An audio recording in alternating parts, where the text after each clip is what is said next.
The Monomyth. In Mundus, conflict and disparity are what bring change, and change is the most sacred of the 11 forces. Change is the force without focus or origin. Oegnither Tahiriate, order of the Psijijijiji. Simply put, the schism in the human Aldmeri worldview is the mortal's relationship to the divine. Humans take the humble path that they were created by the immortal forces, while the Aldmer claim descent from them. It doesn't seem like much, but it is a distinction that colors the rest of their diverging mythologies. All Tamrielic religions begin the same. Man or Mer, things begin with the dualism of Anu and his other. These twin forces go by many names: Anu Padome, Anuele Sithis, Ak-El, Satak Akel, is not. Anuel is the everlasting ineffable light. Sithis is the corrupting, inexpressible action. In the middle is the gray maybe, Nern, in the Elnoxfex. In most cultures, Anuel is honored for his part of the interplay that creates the world, but Sithis is held in highest esteem because he's the one that causes the reaction. Sithis is thus the original creator, an entity who intrinsically causes change without design. Even the Hist acknowledge this being. Anuel is also perceived of as order, opposed to the Sithis chaos. Perhaps it is easier for mortals to envision change than perfect status. For Eve, often Anuel is relegated to the mythic background of Sithis's fancies. In Yokudan folktales, which are among the most vivid in the world, Satek is only referred to a handful of times as the Hum. He is a force so prevalent as to be not really there at all. In any case, from these two beings spring the Et Ada, or original spirits. To humans, these Et Ada are the gods and demons. To the Aldmer, the Aedra Daedra, or the ancestors. All of the Tamrielic pantheons fill their rosters from these Et Ada, though divine membership often differs from culture to culture. Like Anu and Padome, though, every one of these pantheons contains the archetypes of the dragon god and the missing god. The dragon god and the missing god. The dragon god is always related to time and is universally revered as the first god. He is often called Akatosh, whose perch from eternity allowed the day. He is the central god of the Cyrodiilic Empire. The missing god is always related to the mortal plane, and is a key figure in the human Aldmeri schism. The missing refers to either his palpable absence from the pantheon, another mental distress that is interpreted a variety of ways, or the removal of his divine spark by the other immortals. He is often called Lorcan, and his epitaphs are many, equally damnable and devout. Note that Tamriel and the mortal plane do not exist yet. The Grey Maybe is still the playground of the original spirits. Some are more bound to Anu's light, others to the unknowable void. Their constant flux and interplay increase their number, and their personalities take long to congeal. When Akatosh forms, time begins, and it becomes easier for some spirits to realize themselves as beings with a past and a future. The strongest of the recognizable spirits crystallize: Mephala, Arche, Iphae, Magnus, Rupgda, etc., etc. Others remain as concepts, ideas, or emotions. One of the strongest of these, a barely formed urge that others call Lorcan, details a plan to create Mundus, the mortal plane. Humans, with the exception of the Red Guards, see this act as a divine mercy, an enlightenment whereby lesser creatures can reach immortality. Aldmer, with the exception of the Dark Elves, see this act as a cruel deception, a trick that sundered their connection to the spirit plane. The Myth of Erebus. Subtitle: The Psychic Compensation. Mythic Erebus was attempted by Artaeum, apologist, to explain the basics of Aldmeri religion to Uriel V in the early glorious part of his reign. It quietly avoided any blame or bias against the Lorcan concept, which was still held in esteem by the Cyrodiils as Shazar, the missing sibling of the divines. Despite this, the Sajik still give a nice summary of the Elder view, and it will serve our purposes here. This version comes from the archives of the Imperial Seminary from the handwritten notes of an unknown scribe. Mythic Erebus exists, and has existed from time without measure, as a fanciful, unnatural realm. Erebus is used to connote the imperceptible penumbra, the gray center between the is not of Anu and Padome. It contains the multitude realms of Aetherius and Oblivion, as well as other less structured forms. The magical beings of mythic Erebus live for a long time and have complex narrative lives, creating the patterns of myth. These are spirits made from bits of the immortal polarity. The first of these was Akatosh the Time Dragon, whose formation made it easier for other spirits to structure themselves.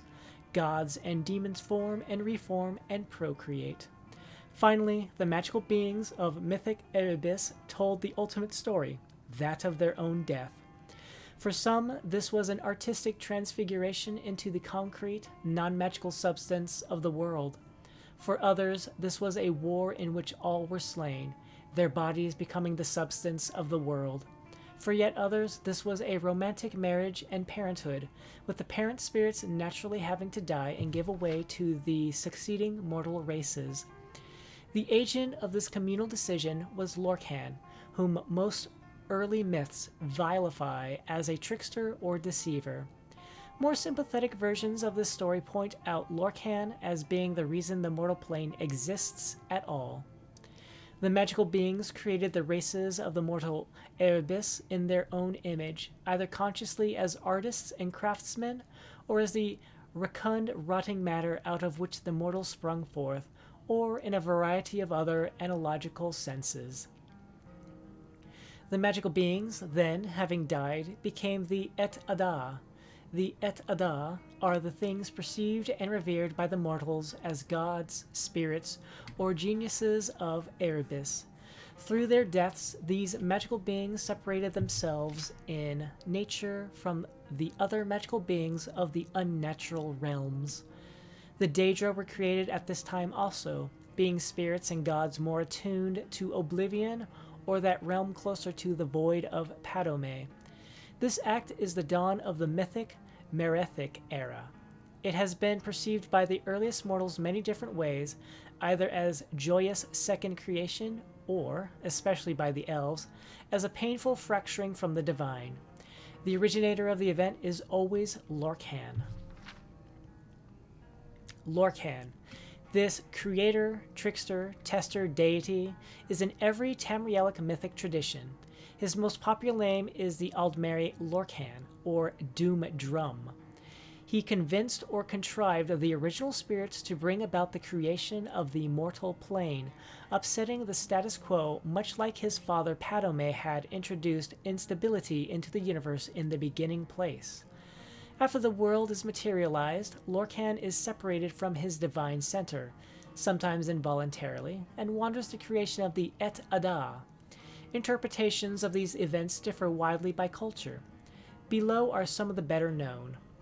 Yokudan, Satakal the Worldskin. Satak was first serpent the snake who came before, and all the worlds to come rested in the glimmer of its scales. But it was so big there was nothing but, and thus it was coiled around and around itself, and the worlds to come slid across each other, but none had room to breathe or even be. And so the worlds called to something to save them, to let them out. But of course there was nothing outside the first serpent, so aid had to come from inside it. This was Akel, the hungry stomach. Akel made itself known, and Satak could only think about what it was, and it was the best hunger, so it ate and ate. Soon there was enough room to live in the worlds, and things began. These things were new, and they often made mistakes, for there was hardly time to practice being things before. So most things ended quickly and were not good, or gave up on themselves. Some things were about to start, but they were eaten up as Satak got to that part of its body. This was a violent time. Pretty soon, Akel caused Satak to bite its own heart, and that was the end. The hunger, though, refused to stop, even in death, and so the first serpent shed its skin to begin anew. As the old world died, Satakal began, and when things realized this pattern, so did they realize what their part in it was. They began to take names like Ruptga or Tuwaka, and they strode about looking for their kin. As Satakal ate itself over and over, the strongest spirits learned to bypass the cycle by moving at strange angles. They called this process the walkabout, a way of striding between the world skins. Ruptga was so big that he was able to place the stars in the sky so that weaker spirits might find their way easier. This practice became so easy for the spirits that it became a place called the Far Shores, a time of waiting until the next skin. Ruptga was able to sire many children through the cycles, and so he became known as the Tall Papa. He continued to place stars to map out the void for others, but after so many cycles there were almost too many spirits to help out. He made himself a helper from the detritus of past skins, and this was Sep, or Second Serpent. Sep had much of the hungry stomach still left in him, multiple hungers from multiple skins. He was so hungry he could not think straight. Sometimes he would just eat the spirits he was supposed to help, but Tall Papa would always reach in and take them back out. Finally, tired of helping Tall Papa, Sep went and gathered the rest of the old skins and balled them up, tricking spirits to help him, promising them this was how you reached the new world, by making one out of the old. These spirits loved this way of living, as it was easier. No more jumping from place to place. Many spirits joined in, believing this was good thinking. Tall Papa just shook his head. Pretty soon the spirits on the skin ball started to die, because they were very far from the real world of Satakal, and they found that it was too far to jump into the far shores now. The spirits that were left pleaded with Tall Papa to take them back, but Grim Ruptga would not, and he told the spirits that they must learn new ways to follow the stars to the far shores now. If they could not, then they must live on through their children, which was not the same as before. Sep, however, needed more punishment, and so Tall Papa squashed the snake with a big stick. The hunger fell out of Sep's dead mouth and was the only thing left of the second serpent. While the rest of the new world was allowed to strive back to godhood, Sep could only slink around in the dead skin, or swim about in the sky, a hungry void that jealously tried to eat the stars. Cyrodiilic Shazar's Song. This was a new thing that Shazar described to the gods, becoming mothers and fathers, being responsible, and making great sacrifices with no guarantee of success.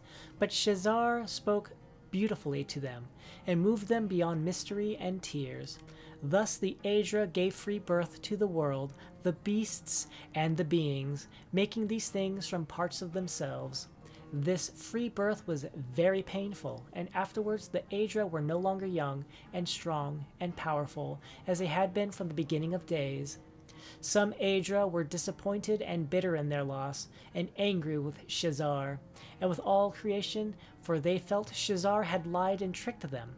These Aedra, the gods of the Aldmer, led by Ariel, were disgusted by their enfeebled selves and by what they had created. Everything is spoiled for now and for all time, and the most we can do is teach the elven races to suffer nobly, with dignity, and chastise ourselves for our folly, and avenge ourselves upon Shazar and his allies. Thus are the gods of the elves dark and brooding, and thus are the elves ever dissatisfied with mortality, and always proud and stoic despite the harshness of this cruel and indifferent world. Other Aedra looked upon creation and were well pleased. These Aedra, the gods of men and beastfolk led by Akatosh, praised and cherished their wards, the mortal races. We have suffered and are diminished for all time, but the mortal world we have made is glorious, filling our hearts and spirits with hope. Let us teach the mortal races to live well, to cherish beauty and honor, and to love one another as we love them. Thus are the gods of men tender and patient, and thus are men and beast folk great in heart for joy or suffering, and ambitious for greater wisdom and a better world. Now, when the Daedra lords heard Shazar, they mocked him and the other Aedra. Cut parts of ourselves off and lose them forever? That's stupid. You'll be sorry. We are far smarter than you, for we will create a new world out of ourselves, but we will not cut it off or let it mock us, but we will make this world within ourselves, forever ours and under our complete control. So the Daedra lords created the Daedric realms, and all the ranks of lesser Daedra, great and small.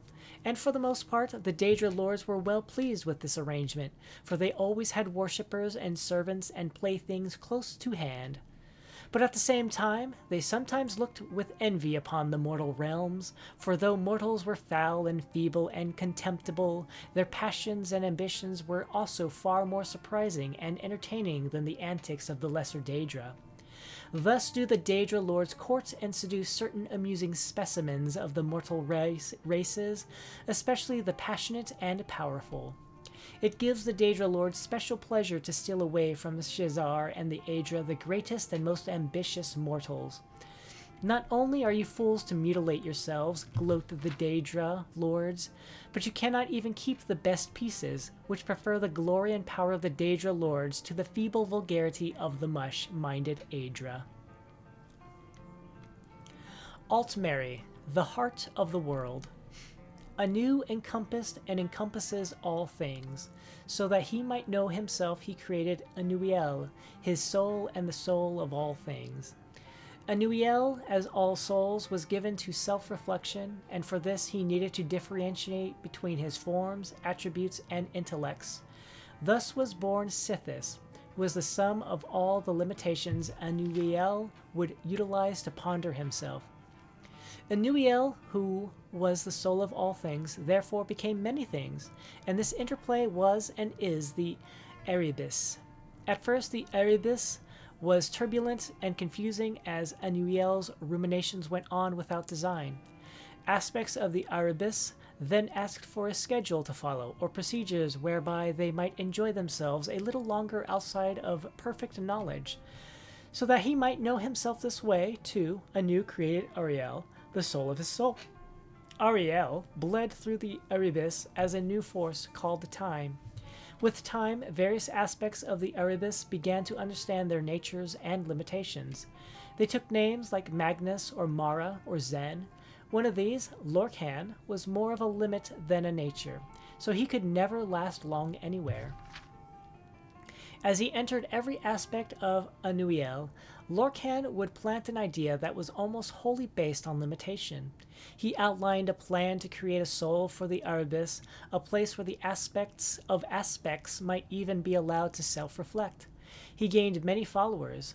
Even Ariel, when told he would become the king of the new world, agreed to help Lorkhan. So they created the Mundus, where their own aspects might live, and became the Et Ada. But this was a trick, as Lorkhan knew this world contained more limitations than not, and was therefore hardly a thing of Anu at all. Mundus was the house of Sithis. As their aspects began to die off, many of the Et Ada vanished completely. Some escaped, like Magnus, and that is why there are no limitations to magic. Others, like Yfre, transformed themselves into the Elnothe, the Earthbones, so that the whole world might not die. Some had to marry and make children just to last. Each generation was weaker than the last, and soon there were Aldmer.